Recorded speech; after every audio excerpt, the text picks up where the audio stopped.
Bonjour à tous, ça me fait vraiment plaisir aujourd'hui d'avoir une invitée spéciale pour une entrevue un peu spéciale. Cette dame m'a accueillie sur sa chaîne YouTube il y a quelques semaines lorsque j'ai fait mon grand dévoilement pour une soirée de messages de canalisation en Europe. Donc, vous l'avez deviné, Marie vient de la France, vient de l'Europe. Et sans plus tarder, Marie, c'est une créatrice de contenu, c'est une médium, c'est une cartomancienne. Et je l'ai découvert sur YouTube parce qu'elle utilisait mes oracles pour faire ses tirages. Bonjour Marie, comment vas-tu? Bonjour Marie-Laure, très très bien. Et vous-même? Mais oui, ça va très bien. Nous, aujourd'hui, il a neigé beaucoup. C'est tout blanc à l'extérieur, c'est féerique. C'est vraiment de toute beauté. Chez nous, il fait très beau. Ça sent la neige, mais elle n'y est pas encore, Ah! Ça va venir, je crois, ça va je venir. pense. Oui. Donc, Marie, d'entrée de jeu, je t'ai présentée comme une créatrice de contenu, comme une médium, comme une cartomancienne. Parle-nous un peu plus de toi, Marie. Alors, moi, je suis sur YouTube depuis 4 ans, depuis 2020. J'ai créé une chaîne YouTube parce que vraiment, j'adorais tirer les cartes. Mais une fois qu'on a tiré les cartes à sa mère, à sa soeur, à son frère, il n'y a plus personne. Donc, j'ai créé cette chaîne YouTube pour éclairer aussi les gens, pour aider vraiment les personnes dans leur parcours, en sachant que je tire les cartes depuis que j'ai l'âge de 12 ans. OK. Voilà. Donc, c'est toujours quelque chose, en fait, que j'ai fait, mais sans y voir non plus un métier. Et je l'avais fait, en fait, j'ai créé une chaîne YouTube parce que j'étais partie d'un travail et j'étais en convalescence puisque j'avais subi une opération et je savais pas du tout dans quelle reconversion, tout ça. Et puis, en fait, j'ai créé une chaîne YouTube pour un peu pour me faire plaisir, pour passer le temps parce que je pouvais pas travailler. Et du coup, ça a fonctionné, en fait. Voilà. Oui, oui, parce que tu as plusieurs abonnés sur ta chaîne et tes Oui. vidéos sont vues avec des milliers de vues. Oui, alors c'est vrai que c'est beaucoup de travail. Par contre, ça, je tiens à le dire. Au début, c'était pas. D'ailleurs, j'invite les gens à regarder mes premières vidéos. Honnêtement, j'étais pas du tout à l'aise. Donc, pour les personnes aussi qui voudraient se lancer, franchement, au début, c'est normal, voilà. Mais c'est vrai que ça a pris beaucoup, très très vite. Et je tiens à remercier aussi la chaîne Crystal Tarot et Émeraude Indigo parce qu'elle m'a fait de la pub grâce à une abonnée qui s'appelait Soso Sassou, qui est toujours une de mes abonnées. Et en fait, grâce à elle aussi, très vite, j'ai pu avoir de nombreux abonnés. Donc, je tiens à les remercier parce que c'est grâce aux gens aussi des fois qu'on avance, comme Oui. grâce à vous aussi à travers votre chaîne. Et je remercie toutes les personnes en tout cas qui ont pu partager mes vidéos et que ça a fait boule de neige, quoi. Voilà. Oui, tout à fait. Marie, si je t'ai découvert, je l'ai dit en début d'entrevue, c'est que tu utilises mes oracles pour Oui. faire certains tirages. Et quand je t'ai approché, tu savais pas que c'était mes cartes à moi. Donc, comment t'aimes ça travailler avec ces cartes-là? Qu'est-ce qui t'est amené? Qu'est-ce qui t'a amené à travailler avec ces cartes-là? Et ben en plus, c'est des cartes que j'ai depuis presque 4 ans. Quand j'ai commencé ma chaîne YouTube, je les ai achetées. Celui-là, ça a été le premier. C'est communiquer avec son ange gardien. Oui, Et après, j'ai acheté celui-là. l'oracle. L'oracle au quotidien, c'était plus pour moi en fait, pour m'aider au quotidien. Et celui-là, c'est celui que j'utilise le plus dès qu'il y a. Je fais toujours les conseils des guides à la fin de mes tirages, ou alors les messages des fins, messages des anges gardiens, et j'utilise tout le temps celui-là à chaque fois. Et ce qui m'a poussé en fait, c'est les messages que je trouve très clairs, très simples. Les images sont très belles aussi. Et puis voilà, ça m'a appelé tout de suite en fait par rapport à l'image, par rapport au message qu'il y avait. J'ai trouvé que c'était des messages qui me parlaient en tout cas à moi. Et puis c'est vrai que les abonnés me l'ont demandé, qu'est-ce que vous utilisez? Et c'est vrai que j'avais vu votre nom, mais alors vraiment, j'avais pas fait de recherche, hein. Et je les trouve vraiment très, très, même les motifs, les dessins sont vraiment très, très beaux, quoi. Oui, oui, effectivement. Ben, je vais prêcher pour ma paroisse. J'adore mes cartes, puis elles tombent toujours pile, les messages, les guides, les conseils. Ça tombe toujours pile sur les questions que les gens posent, puis même pour moi personnellement, parce que moi aussi, je les utilise pour moi, les oracles. Marie, j'ai vu Oui, sur ta chaîne YouTube que là, tu es en cadeau de l'Avent, en tirage de l'Avent, puis oui, en tirage pour l'année 2025. oui, oui, Comment, oui. comment tu travailles tout ça? Comment tu te prépares pour faire ces tirages-là, par exemple? Alors, c'est des idées que j'ai pour les messages de l'Avent. C'est mon frère l'année dernière, en fait, qui m'a donné l'idée, qui m'a dit, alors mon frère qui est très terre à terre, hein. Il n'est pas du tout dans la cartomancie, mais il m'a vu tirer les cartes quand j'avais 12 ans. Donc voilà. Mais il m'a dit pourquoi, voilà, il y a les calendriers de l'Avent pour les personnes, pourquoi tu ferais pas les messages de l'Avent? Ce serait bien pour les gens, mais il me l'a dit sérieusement. Donc j'ai dit, bah pourquoi pas? Et en fait, ça a plu. Et puis bah, sur Instagram, bah, j'ai fait la saga de Noël aussi l'année dernière. Et bah pareil, les gens me l'ont redemandé pour cette année. Donc je continue.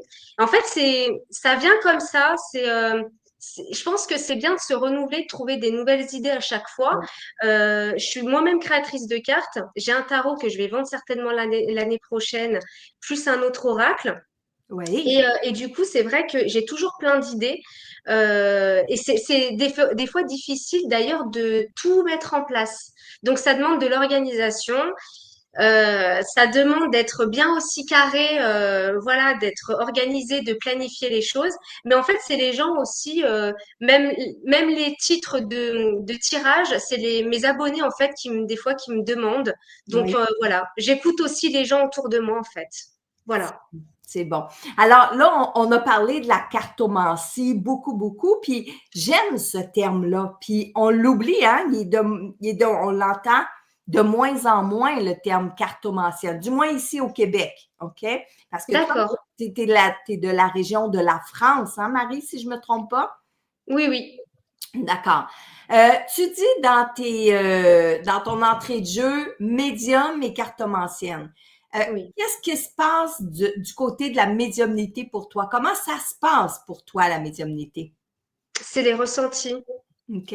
Mais c'est pareil, je voyais des défunts quand j'étais enfant, mais ça s'est arrêté à 14 15 ans. Oui. Et je les ai plus revus. Et franchement, je suis très contente parce que moi, ça me terrifiait. Vous, certainement, vous devez les. Alors, des fois, je vois dans ma tête des gens, Mhm. comment ils s'habillaient, s'ils avaient des bagues, voilà. Mais c'est surtout le ressenti. Je prenais aussi un petit peu le caractère du défunt, Ouais. mais j'aimais pas forcément. Moi, c'est pas quelque chose qui me met à l'aise. Donc, Ouais. c'est vrai que j'utilise ma médiumnité en cartomancie. Mhm. Et puis, ben, en fait, c'est beaucoup le ressenti. Je me sens heureuse ou je me sens mal, je me sens triste. Tout dépend, en fait. Ça se manifeste par les émotions. Et c'est vrai que des fois, ben, ça m'arrivait d'avoir les larmes aux yeux ou de même arrêter un tirage parce que je le sentais pas. Voilà. En fait, ça se manifeste comme ça. OK, OK. Donc, mais c'est bien que tu l'amènes parce que de mon côté, je le dis souvent, euh, la médiumnité, elle se reflète dans tous les outils qu'on peut utiliser. On peut pas être selon moi, on peut pas être une bonne cartomancienne si on n'utilise pas une médiumnité derrière, parce que sinon, on fait juste de l'interprétation de cartes, puis des fois même, c'est du par cœur pour les cartes. Donc, c'est normal Oui. d'utiliser sa médiumnité, ce qu'on ressent. Et je ne sais pas si c'est comme ça pour toi, Marie, mais des fois, on va travailler avec une carte, puis on peut parler pendant 10 minutes avec une carte, parce qu'il y a le message, la carte, il y a l'image, mais il y a tout ce qui vient aussi tout autour. C'est ça. Ben, moi, je le travaille. Ben, là, je fais des tirages, moi, en une seule carte. OK. Parce que, en fait, en une seule carte, comme je dis, on peut raconter une histoire. Oui, Alors après, moi, je suis pas tarologue. J'ai des notions de tarot. Parce qu'il y oui, a beaucoup de cartomanciennes aussi qui se disent tarologues. Donc, elles connaissent le tarot par cœur oui, et elles en ont fait une étude. Donc, je pense qu'elles interprètent très bien les cartes sans qu'elles soient forcément médiums. exact, c'est Mais ça. moi, j'ai pas de notion de. Voilà, moi, je fais vraiment au ressenti. D'ailleurs, les livrets, je ne les lis pas. Je le dis Mhm. franchement, les livrets, même ça me gonfle. Je suis vraiment qu'au ressenti, quoi. Oui. C'est que ça. Ah oui. Ben, en fait, je te comprends tellement parce que c'est aussi comme ça que je travaille. Par exemple, on parle du tarot. J'ai fait mes études en tarot, j'ai suivi mes cours en tarot. J'utilise le tarot pour travailler. Moi, c'est le tarot des druides que j'utilise, mais Oui, Je mets toujours de côté l'interprétation. Qu'est-ce que j'ai appris? Il y a des bases pour les cartes majeures, mais je mets ça de côté parce que avec une seule carte, comme tu dis, on est capable de lire une histoire. On est capable, les cartes sont un outil pour rentrer dans l'énergie de la personne. c'est Okay? ça. Donc, est-ce que Marie, tu fais de la consultation privée avec les gens ou juste ta chaîne YouTube? Non, alors je fais des guidances personnalisées, mais là, temporairement, j'ai arrêté OK. parce que ça me fatigue beaucoup. Oui, Je suis très fatiguée et en fait, vu que je crée aussi mon oui, tarot, mon oracle, et j'ai encore un autre oracle en préparation. Il y en a deux qui sont finis, qui sont à l'imprimerie là. Mais vraiment, c'est compliqué de tout gérer. Et en fait, c'est un métier qui prend tellement d'énergie. Alors j'ai de plus en plus de demandes, mais c'est vrai que j'ai arrêté j'ai eu quelqu'un de ma famille qui m'a dit tu devrais pas. Mais en fait, moi je m'écoute et si c'est oui, pour donner, de pas donner le meilleur de moi-même à mes consultants, oui, je préfère arrêter temporairement pour donner une qualité de travail aussi, parce que quand je suis naze, en fait, je force et oui. ça ne fonctionne pas. Donc, je m'écoute en fait, et là pour le moment, j'ai encore des clients jusqu'au mois de décembre, mais à partir de janvier, là pour le moment, je vais faire une petite pause. Tu Voilà. vas prendre une pause, oui. Mais c'est normal, puis tu as dit quelque chose de très important selon moi, c'est il faut s'écouter parce que c'est vrai que ça prend beaucoup d'énergie. Ça demande beaucoup d'énergie pour le médium pour transmettre les messages. Même si on a des cartes devant nous, c'est pas avec tu sais, les cartes, on les travaille, mais c'est pas là que se passe le plus gros du travail. Il se passe dans les énergies, il se passe dans nos corps subtils, etc. Oui. Donc, je te comprends tellement. Moi, j'ai fait une pause et quand j'ai fait une pause, Marie, j'ai fait une pause de 5 ans. 5 ans. Et Et qu'est-ce qui vous a donné l'envie de reprendre? Vous le sentiez que vous avez besoin de oui, reprendre? oui, Ouais, je m'ennuyais de ça. Je ouais. m'ennuyais de faire les cartes avec les gens. Je m'ennuyais de canaliser. Ben, en fait, j'ai pas arrêté de canaliser les défunts parce qu'une fois par mois, je fais ma soirée de canalisation sur mes réseaux sociaux. Donc ça, j'avais l'habitude, mais c'était juste une fois par mois. Alors qu'avant, je faisais ça 5 jours par semaine. Alors, je suis passée de 5 jours par semaine à une fois par mois. Mais j'avais besoin de prendre cette pause-là. J'ai créé du contenu, j'ai créé des cartes, j'ai écrit des livres, etc. Mais j'avais besoin de revenir avec les gens.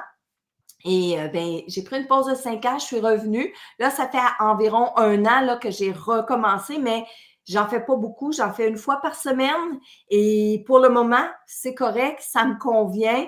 Euh, Éventuellement, quand je serai à la retraite de tout ce que je fais sur les réseaux sociaux, sur mes formations en ligne, etc., possiblement que je ferai que de la consultation. Mais pour le moment, je te dirais, pour moi, ça me va bien, ça me convient bien ce qui se passe en ce moment de la façon dont je le fais.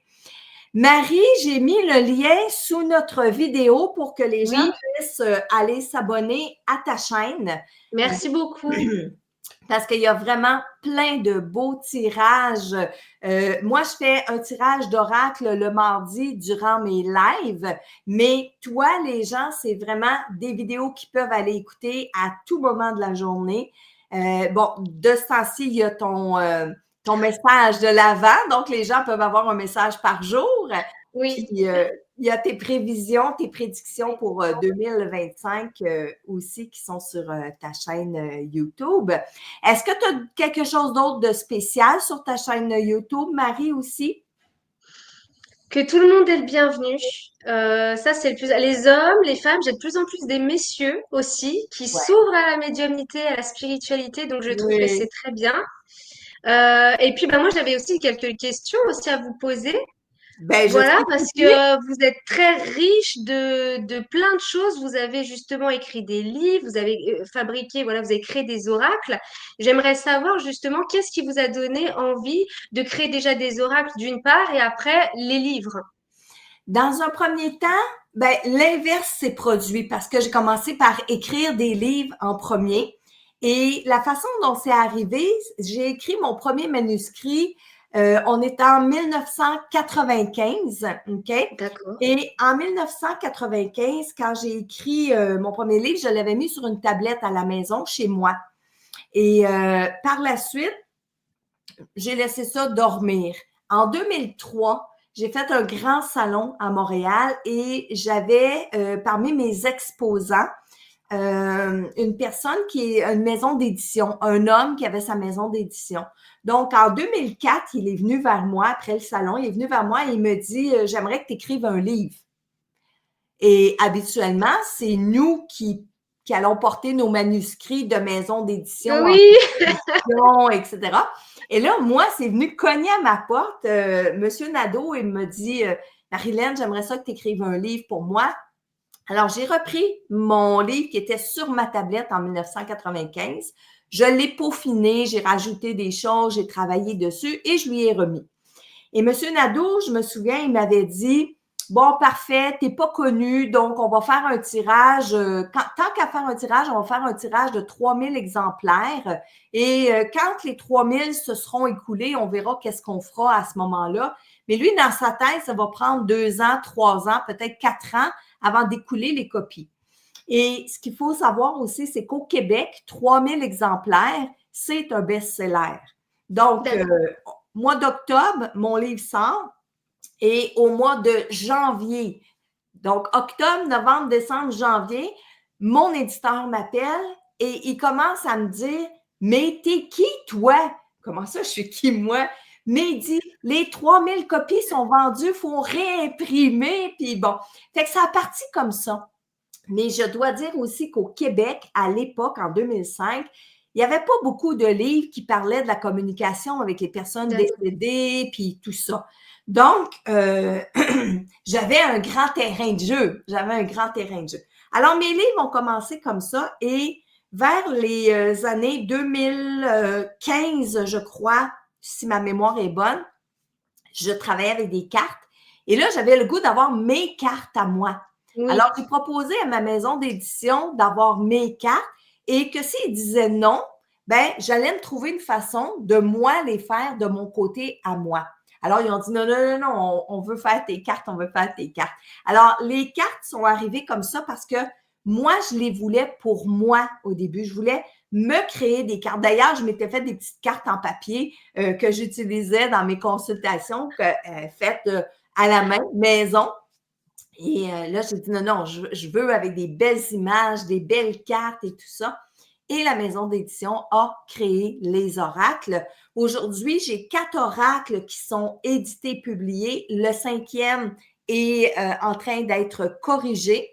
Alors, et je pense qu'il va en avoir d'autres aussi. Bah, c'est super, franchement. Après, alors les maisons d'édition, c'est vrai qu'en France, en tout cas, alors au Québec, je sais pas, mais en France, c'est la galère. C'est Oui. là, ça fait moi 1 an et demi que je bataille. Là, j'ai dit, je vais les vendre certainement moi-même cette Ouais. année 2025. Mais c'est vrai que, voilà. Mais c'est bien pour vous parce que je trouve qu'en fait, c'est très riche. Et puis les bouquins, vous en avez fait aussi beaucoup, hein. Moi, je Oui, savais pas les livres, hein. Je suis allée regarder. Il y en a énormément, hein. Mais c'est bien. j'en ai, à ce jour, j'en ai 18 de publiés. Je suis en train Oh. d'écrire les prochains. J'en ai plus qu'un sur la tablette. Et ça fait un petit bout de temps que je n'ai pas écrit. Là, je me remets dedans. Puis ça aussi, ça me fait du bien de me replonger dans l'écriture. Oui. C'est intéressant en plus, hein. Et je voulais Oui. vous demander, par rapport à vos cartes, justement, ça vous a pas donné envie de créer aussi une chaîne YouTube par rapport à vos cartes? Peut-être vous n'avez pas le temps Ben, aussi, c'est peut-être c'est surtout ça. C'est surtout ça. ça, Marie. C'est le temps qui manque parce que, oui, j'y pense. Et ce qui est vraiment curieux et embêtant aussi, c'est que ça fait des années que j'ai l'idée là, de le faire sur mes réseaux sociaux. J'ai pas le temps. Et là, quand je vais sur les réseaux sociaux puis que je regarde les vidéos, que ce soit des shorts, des TikTok, ben là, je vois que les gens utilisent mes cartes. Et là, je suis là, mais c'est mes cartes, puis moi, je ne le fais même pas. Le manque de temps, effectivement, le manque de temps qui m'empêche de. Parce que tu le dis, Marie, c'est Hmm. beaucoup de travail. Ça paraît peut-être pas pour les gens, mais c'est Oui, énormément de travail ce que tu fais. bah, vous aussi, et c'est vrai que toutes les personnes qui font ce métier-là, au début, voilà, bon, il y a des commentaires. Enfin, c'est vrai que les gens ne le prennent pas au sérieux. Voilà, Oui, moi j'ai remarqué, les gens ne le prennent pas trop au sérieux et pourtant, moi qui suis auto-entrepreneur, hein, je travaille 2 fois plus que quand je suis salariée, quoi. ben oui, ben, mais c'est ça que ben, en fait, c'est pas tout le monde. Il y a beaucoup de gens qui comprennent ça, mais il y a une autre partie qui ne comprennent pas ça. Puis ça, c'est dommage parce qu'effectivement, quand on est entrepreneur, on travaille beaucoup plus que quand. Il y a Ah des fois, oui. je rêve, hein. Tu sais, Marie, je ne sais pas pour toi, mais des fois, je rêve d'aller me chercher un job juste pour dire à 3 heures, j'ai fini, puis je dois plus rien à personne, puis je me casse plus la tête pour les jours de la journée, tu sais, bon. Mais moi, il est rendu dimanche soir, il est 9 heures le soir, et je pense encore à ma clientèle, je pense encore à mon C'est travail. c'est- Tu sais, c'est un truc de fou ce que vous dites parce que je le prends, je travaille du lundi au dimanche. Des fois, je travaille jusqu'à 3 4 heures du matin, mais tous les jours, je travaille. Je pense que c'est ouais, depuis que je suis à mon compte que j'ai pas la tête. oui, Stop. C'est, oui, c'est c'est pas possible, ça. Voilà. Après, bon, c'est les créatifs, je pense, c'est parce qu'aussi, on a beaucoup de oui. choses, on a envie de créer, on a envie que ça avance, on a envie moi, j'ai envie que ma chaîne YouTube aussi parle au plus grand nombre. J'essaye de trouver aussi des idées novatrices, mais c'est vrai que il y a tout, et puis il y a tout ce qui est administratif aussi, parce que quand on est auto-entrepreneur, il y a plein de choses à gérer au niveau de l'administratif, la comptabilité, les trucs comme ça. Donc, les gens s'en rendent pas compte, mais c'est vrai que c'est un sacré boulot, quoi. Après, moi, Oui. j'avais une dernière question aussi pour vous. Qu'est-ce que vous répondez, parce que je pense que ça doit vous arriver aussi, aux sceptiques ou aux haineux? Euh, oui.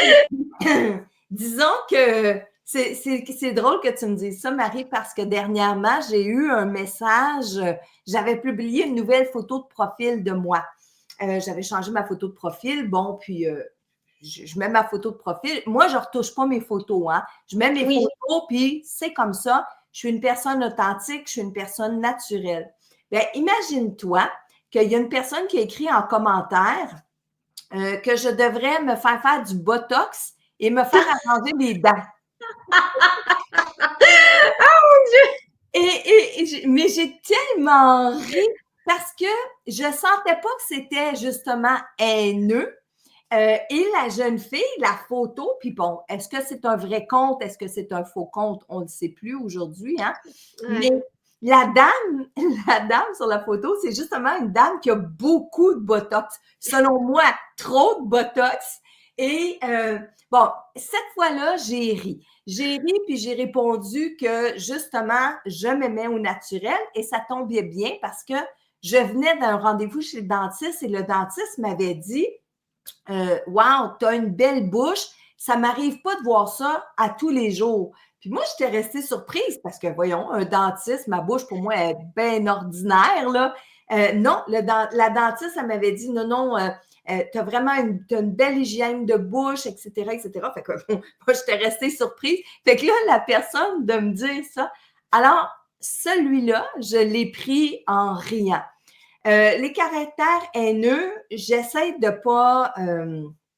me mettre au-dessus de tout ça en me disant que ces gens-là, ben, probablement, c'est un faux compte. Il y a des trolls, on le sait, hein, il y a des trolls qui vont sur les réseaux sociaux par rapport aux gens qui réussissent bien. Bon, fait que moi, ça me fait un petit vlot parce que ça me dit que si on m'attaque, c'est parce que je dérange. Donc, si je Mm. dérange, c'est parce que je réussis bien. Alors, c'est un peu là-dessus que je me dis, ah, ben tu vois, je réussis bien. J'essaie de me placer au-dessus en me disant, ces gens-là sont souffrants. Je ne t'aurais pas Oui. dit ça il y a quelques années en arrière, parce qu'il y a quelques années en arrière, je t'aurais dit que ça m'aurait atteint, j'aurais fermé mes réseaux sociaux, puis je me serais mis en petite boule dans un coin, puis j'aurais pleuré. Ça, je peux te le dire. Pour ce qui est des sceptiques, plus je recule encore des années en arrière, j'essayais de convaincre les gens que ça fonctionnait, que c'était vrai, que j'étais vraiment médium. Je me battais pour faire ça, pour me rendre compte que quand quelqu'un est sceptique, il est sceptique. On ne peut pas le faire Voilà. changer d'idée parce que lui ne les vit pas, ces expériences-là. Donc, on aura beau dire ce qu'on voudra. Je te donne un exemple, Marie. À un moment donné, j'ai un homme qui vient me consulter. Ça, c'est arrivé dans les dernières années. Il y a un homme qui vient me consulter et Il veut parler à son fils qui est décédé. Alors, je commence la consultation, puis son fils, il parle, mais il se tient un peu en retrait. Il y a une retenue. Je ne comprends pas pourquoi. Alors, à un certain moment, le monsieur me dit, oui, mais là, ma femme est déjà venue parler avec mon fils et mon fils lui a parlé d'un tatou qu'elle s'était fait faire. Personne ne savait ça. Puis là, vous lui avez dit ça. Puis là, ben moi, vous me dites rien qui me convainc que c'est mon fils. Et là, j'ai vu le garçon s'éloigner. Alors, j'explique au monsieur que, justement, son garçon avait une retenue parce que son garçon sentait que son père était sceptique. Donc, j'explique au monsieur que c'est pas nous qui décidons en tant que médium de donner des détails très précis, etc. C'est pas nous les médiums qui décidons ça, c'est vraiment le défunt. Alors, il me dit, ben OK, je veux parler à mon frère. Donc, j'essaie avec son frère, mais son frère, il veut pas nécessairement plus parce que le monsieur, il est fermé. Mais son frère arrive et il joue d'un instrument de musique. Alors, je dis au monsieur, j'ai dit, ben votre frère est là, mais il joue d'un instrument de musique. Sauf que moi, je n'ose pas dire l'instrument de musique parce que c'est un instrument de musique rare. Fait que là, le monsieur, il me regarde et dit, ah oui, de quel instrument il joue?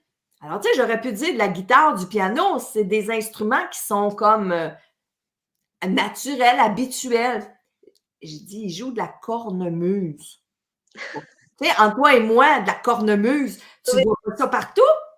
ah ouais, non. Eh bien, imagine que son frère jouait bel et bien de la cornemuse, mais ça ne l'a pas convaincu, le monsieur. Donc, j'ai dit, OK, ben, il n'y a rien à faire, là, parce que si ce monsieur-là, son frère décédé, arrive avec la cornemuse, il joue de l'instrument, je le dis, puis que le monsieur n'est pas convaincu, il n'y a rien qui va le convaincre. Oui. Alors, Ah bah là, non, fait qu'il y a des personnes qu'on ne peut pas convaincre. Ils sont sceptiques dans l'âme, dans leurs croyances. Et pour moi, c'est des gens qui ont peur parce que ils veulent pas s'ouvrir à ces choses-là. Alors aujourd'hui, je prends ça avec un grain de sel. Aujourd'hui, bon, dans mon jargon à moi, d'une façon un petit peu plus directe, je dis j'ai pas de temps à perdre avec ces personnes-là. Donc, j'essaie même pas de les convaincre. Je ne les ouais. confronte pas, je ne leur réponds même pas. Sur mes réseaux sociaux, je vais masquer les commentaires quand c'est trop haineux. Parce que chaque Oui, personne, tu sais, on a notre libre expression. Il y a des gens qui peuvent mettre des commentaires qui sont songés, qui sont bon, c'est une croyance, ils ont le droit de le partager, c'est correct. Mais les propos haineux, diffamatoires, ça, je vais les masquer, par exemple. je fais la même chose que vous maintenant. Mais c'est vrai qu'au début, c'est difficile. Quand on n'est pas habitué, parce que c'est gratuit, on comprend pas. Moi, je restais plusieurs jours sur un message, à relire même mes vidéos en me disant qu'est-ce que j'ai pu dire pour que. Et puis, bah, finalement, c'est vrai qu'on perd plus notre énergie à essayer de se justifier, à essayer de convaincre, alors que la personne, elle est totalement fermée et qu'en fait, elle est juste là aussi par jalousie, hein. Il y a beaucoup de jaloux aussi, hein. Il y a, Très. même dans ce métier-là, hein. Oh oui, oui, tout à fait. Dans la médiumnité, les femmes, et c'était aussi une consoeur, voilà, qui a des abonnés qui me l'a dit un jour, elle m'a dit, tu verras, il y a beaucoup de jalousie, on se fait pas de cadeaux entre nous. J'ai dit, mais c'est dur quand même, hein. Oui, oui, puis je trouve ça tellement dommage, mais c'est vrai qu'il y a beaucoup de compétition entre Oui, certains médiums, entre certains, parce que si je pense à toi, si je pense à moi, on n'est pas en compétition. On a des non, façons de faire différentes bah oui. qui, je crois qu'on répond à toutes sortes de personnes. Alors, moi, je pense qu'il y a de la place pour tout le monde. Je ne vais pas aller parler contre un médium ou contre une autre personne. Ça se peut que j'aime pas sa façon de faire, sa façon de s'exprimer. Ben, à ce moment-là, j'en Oui, parle pas, puis c'est tout. voilà. J'ai pas besoin de dire des conneries ou des méchancetés sur cette personne-là. Bah c'est ça, mais c'est comme dans les coiffeurs, il y en a partout. Si on va chez un coiffeur, on va pas lui dire, toi, je t'aime pas. Enfin, je veux dire, voilà, si on n'aime pas comme il nous coupe les cheveux, on va voir ailleurs. Mais c'est pareil. Mais c'est vrai que sur YouTube, c'est tellement, sur les réseaux sociaux, même Instagram, c'est tellement, les gens, ils sont derrière, donc ils se Oui, cachent. oui. C'est facile, en fait. Mais bon, c'est vrai que, bah voilà, faut faire avec. Mais je bloque. Je fais comme vous, hein, Marilène. Je Oui. bloque. Ah oui, il faut parce qu'on n'a pas besoin de ça sur nos chaînes. On a des chaînes qui diffusent des messages d'amour, Oui, des expériences d'amour. On fait des belles entrevues de lumière. c'est vrai. On n'a pas besoin de ça sur nos chaînes. Et si on dérange, hein, c'est comme je disais, si on dérange, ben c'est parce qu'on fait du bien autour de nous. Oui, exactement. C'est vrai que ce que vous avez dit tout à l'heure sur le fait de la réussite, il y avait un influenceur aussi qui disait ça. Il disait, si vous avez des haters, c'est que Oui, c'est bon signe. exactement. Tout à fait, tout à fait. Donc, on ne va pas s'en souhaiter. Non, ah non, pas du tout, hein. On va pas s'en souhaiter, mais on va se souhaiter, par exemple, de faire encore beaucoup de chemin dans la lumière. En fait, c'est ce que je te souhaite, Marie, avec ta chaîne YouTube et que la lumière soit sur tes vidéos, que la lumière soit sur toi. Et j'invite les gens à aller visionner tes vidéos. Donc, encore une fois, je répète, le lien est ici en bas de la vidéo. Vous allez sur YouTube, Marie Cartomanci et compagnie. Mm. Et vous allez trouver toutes les vidéos de Marie. Un gros merci, Marie, pour ta Bah, c'est moi, rencontre. Marilyn. Merci beaucoup, hein, vraiment pour tous vos conseils aussi. Puis, vous êtes un peu une source d'inspiration, hein, aussi parce que vous avez fait beaucoup de choses et c'est pas terminé, hein, je pense. Donc, voilà, je vais vous suivre aussi sur YouTube également. Merci en tout cas de m'avoir invité et je vous souhaite de très très belles fêtes de fin d'année également. Voilà. Et je vous embrasse vraiment. Merci beaucoup. Merci, Marie. Merci. Merci tout le monde d'avoir écouté la vidéo. Encore une fois, je vous invite à aller voir la chaîne YouTube de Marie Cartomanci et compagnie. Et nous, soyez lumière. On se revoit bientôt. Au revoir.